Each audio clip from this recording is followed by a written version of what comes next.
Yo, Elliot, I've got scoliosis, and it's causing me to have a pinched nerve that aggravates whenever I train.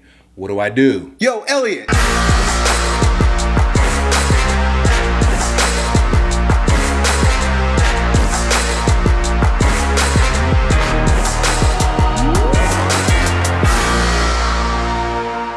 So, my man, the very first thing you ought to know about scoliosis is that it can either be a functional or a structural scoliosis. A structural scoliosis is one where the bones are literally structured in a deformed way.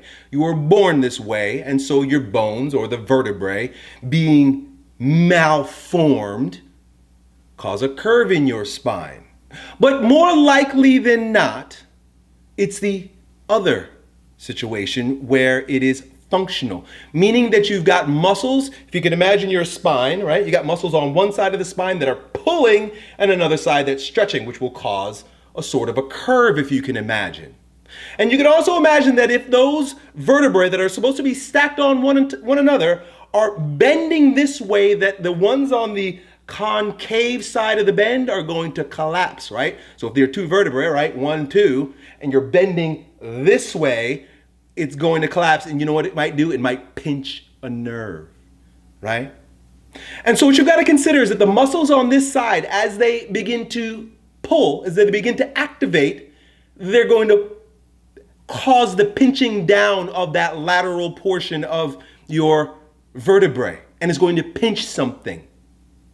So now that you're empowered enough to take action, because it's your muscular system. Muscles are a beautiful thing because they're not static. Bones are static. You ain't gonna change your bones too easily, but you can change your muscles and the way they behave because they're tied to your nervous system. And your nervous system is attached to your brain. And so you can make a conscious effort to use your muscles in a very different way. Now, with the understanding that the muscles on the concave, think about this now too. Look at yourself in the scoliosis. There is a convex and there's a concave part of it, right? There's the inside the cave. That's how you think about the concave, right? It's curved this way. So there's like a cave here and there's a convex side. Inside the concave place is where the pinching is going to happen. Just makes sense. Bang, cave, they come together. Any of the exercises that you do that facilitate the concaveness, the curvature, is going to pinch down on a nerve.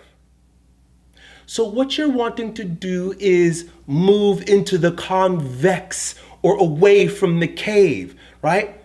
So for example, if I have a scoliosis and I'm curved this way, right? You can just imagine, I'm curved this way.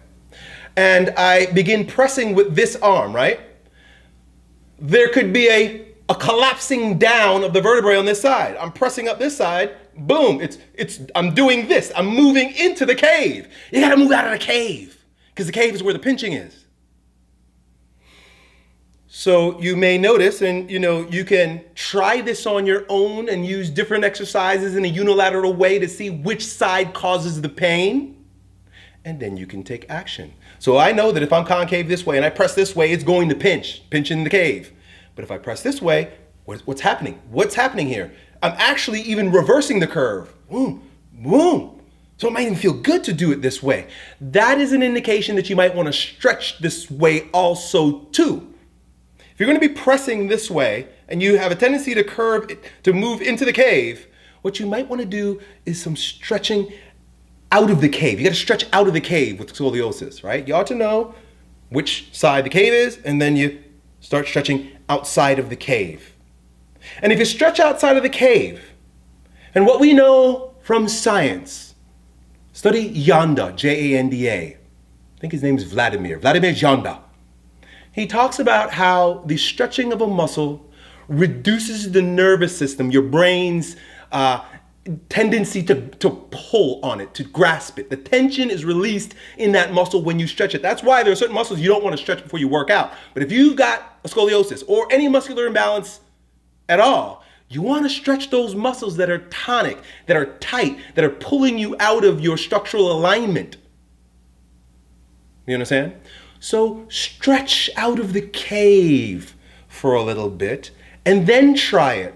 You're also going to want to pay very close attention to your posture, structural integrity, while you're doing every freaking exercise. If you've been watching my training vlogs for the past month or so, you'll notice that I'm very slow. I'm very conscious. I'm doing things very differently than I had in the past because I've got a hell of a lot more muscular imbalances due to injuries. So I offer this, my friend. See your weight training not so much, especially in the beginning, not so much as a pump-up party. And see it more as therapy. See it more as a way to shape-shift, restructure yourself, build more structural integrity. And when it comes to redeveloping the muscular system in sight of a muscular imbalance like scoliosis, remember this. You ought to know where the cave is and you stretch out of the cave. Done.